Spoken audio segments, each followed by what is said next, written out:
একটা টি-20 ম্যাচ, আইপিএলের ম্যাচ। আইপিএলের ম্যাচ মানেই এক্সাইটিং হবে, রোমাঞ্চকর হবে, সেটা আমরা বলতেই পারি। কিন্তু এমন একটা ম্যাচ যে ম্যাচে 220 রান চেস হয়ে গেছে, এবং সবচেয়ে বড় বিষয় হচ্ছে 2012 সালের পর মুম্বাই একটা আসর শুরু করলো জয় দিয়ে।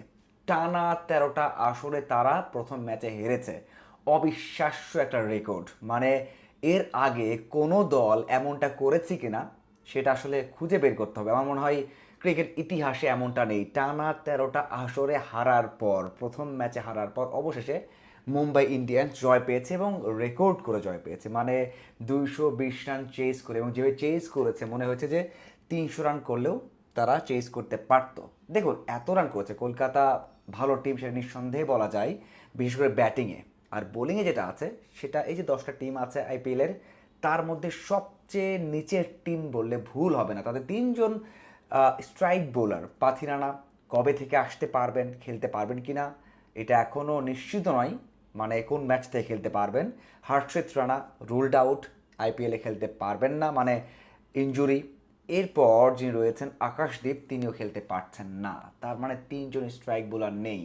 সবচেয়ে বড় বিষয় হচ্ছে মুস্তাফিজুর রহমান। আমরা সবাই জানি যে আইপিএলে মুস্তাফিজ 9 কোটি রুপির বেশি টাকায় এবার, বা রুপিতে সেখানে খেলতো। এবং মুস্তাফিজ কত বড় একটা তারকা, কত ভালো বোলার, সেটা আবারও প্রমাণ করছে সেখানে পিএসএলে। যদিও বলা হয় যে পিএসএল মানটা আগের থেকে অনেক অনেক ড্রপ করেছে, সেখানেই বলা হচ্ছে, পাকিস্তান থেকেই বলা হচ্ছে। এবং সবচেয়ে বড় বিষয় হচ্ছে যে মুস্তাফিজ ধারাবাহিকতায় আছেন, এবং ভালো করতে পারতেন বলেই এত বেশি টাকা দিয়ে নেওয়া হয়েছিল। সেই মুস্তাফিজ খেলতে পারছে না, এবং সেখানেই সবচেয়ে বড় সমস্যা। কলকাতা আগে ব্যাট করে 220 করেছে, মুম্বাই ইন্ডিয়ান্সের এগেনস্টে ওয়েংখেড়াতে 220 করেছে।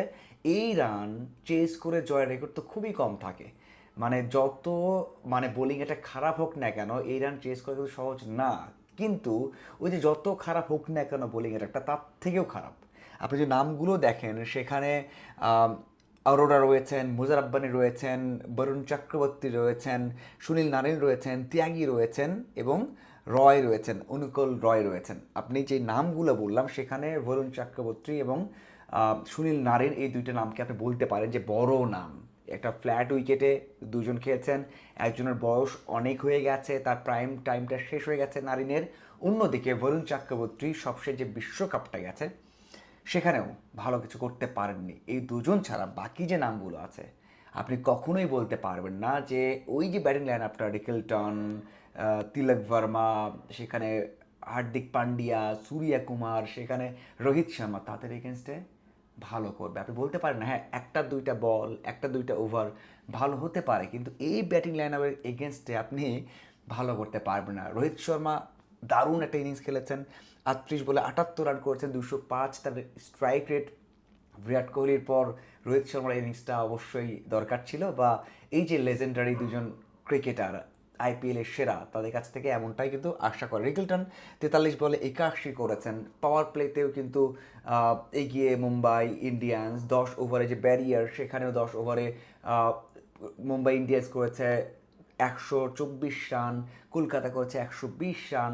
15 ওভার যে ব্যারিয়ারটা রয়েছে সেখানেও কিন্তু অনেক অনেক এগিয়ে ছিল মুম্বাই ইন্ডিয়ান্স। প্রত্যেকটা স্টেপে তারা এগিয়ে ছিল, এবং দিন শেষে তারা বড় ব্যবধানে 6 উইকেটে জিতেছে, এবং হাতে 5টা বল বাকি ছিল। দেখুন, যেই যেই কথাটা বললাম, এখানে সূর্যকুমারও 8 বলে 16 করেছেন, তিলক ভার্মা 14 বলে 20 করেছেন, 11 বলে 18 করেছেন হার্দিক পান্ডিয়া। এবং বড় বিষয়টা হচ্ছে বোলিং লাইন আপটা। ওই যে মুজার আব্বানি, অরোরা, বরুণ চক্রবর্তী, সুনীল নারিন, অথবা আপনি ত্যাগীর কথা বলুন না কেন, সবাই কিন্তু সেই লেভেলের বোলার না। এখানে মুস্তাফিজ, এই ম্যাচে যদি মুস্তাফিজ থাকতেন, একটা ওভার, 5টা বলের ডিফারেন্স, 2টা ওভার, আপনি বলতে পারেন মুস্তাফিজ 2 ওভার খারাপ করতো, 2 ওভারে হয়তো বা 20 দিত, 25 দিত, কিন্তু পরের 2 ওভার ভালো করতে পারতো মুস্তাফিজ। এই জন্য বেস্ট, এই জন্যই নেওয়া হয়েছিল। 3জন ইনজুরিতে পড়েছেন, তখন মুস্তাফিজকে আরও বেশি তারা মিস করেছে, এবং এই ম্যাচ শেষে তারা বুঝতে পারছে মুস্তাফিজ কী ছিল। হ্যাঁ, অবশ্যই বিভিন্ন কারণে খেলা হয়নি। এখন আস্তে আস্তে সব কিছু ঠিকঠাক হয়ে যাচ্ছে। আইপিএল সবাই ঘরে বসে দেখছে বাংলাদেশে, এবং বাংলাদেশে ইন্ডিয়া খেলতেও আসবে। শুধুমাত্র মুস্তাফিজে খেলা হচ্ছে না আইপিএলে, বিশ্বকাপটা খেলা হয়নি বাংলাদেশের। তারপরেও যখন এই ম্যাচগুলো হবে অবশ্যই মুস্তাফিজকে কলকাতা মিস করবে, খুব বাজেভাবে মিস করবে এবং বাংলাদেশের ফ্যান যারা রয়েছেন, মুস্তাফিজের ফ্যান যারা রয়েছেন, তারাও কিন্তু মুস্তাফিজকে আইপিএলে মিস করবে, যতই পিএসএলে ভালো করুক না কারণ মুস্তাফিজ সেখানে ভালো করেছে। এক ম্যাচে 4 ওভার বল করে 20 রান দিয়ে 1 উইকেট নিয়েছেন, আর এক ম্যাচে 4 ওভার বল করে 19 রান দিয়ে 1 উইকেট নিয়েছেন। তারও সময়টা কিন্তু ভালো যাচ্ছে। এক কথায় মুম্বাই ইন্ডিয়ান্স 13টা মৌসুম শেষে অবশেষে প্রথম ম্যাচে জয় দিয়ে আসর শুরু করলো এবং দারুণ একটা ম্যাচ, 444 রানের একটা ম্যাচ দেখলো ক্রিকেট দুনিয়া এবং ভালো একটা এন্টারটেইনিং ম্যাচ ছিল। আবারও বলতে চাই শেষ করার আগে, সেটা হচ্ছে এই বোলিং অ্যাটাক নিয়ে কলকাতাকে আরও অনেক সাফার করতে হবে। তাদের যে ব্যাটিং লাইন আপ রয়েছে সেখানে ফিন অ্যালেন রয়েছেন, রাহানে রয়েছেন, গ্রিন রয়েছেন, রঘুবংশী রয়েছেন, রিঙ্কু সিং রয়েছেন, হয়তো বা তারা 180, 190, 200 রান করবে। সেই রান এই বোলিং অ্যাটাকের এগেনস্টে বা এই বোলিং অ্যাটাক নিয়ে ডিফেন্ড করা কখনোই সম্ভব না। হয়তো বা 5 ম্যাচের মধ্যে একটাতে সম্ভব হবে, দুটোতে সম্ভব হবে, পাল্লা ভারী থাকবে। ওই যে ডিফেন্ড করতে না পারা ম্যাচগুলো, সেখানেই কিন্তু অবশ্যই কলকাতাকে চিন্তা করতে হবে তারা কীভাবে দলটা সাজাবে। এই বোলিং অ্যাটাক নিয়ে 250 এবং 260-70 রান করলেও হয়তো বা নিরাপদ নয়। আপনাদের কি মনে হয় অবশ্যই জানাবেন। ধন্যবাদ।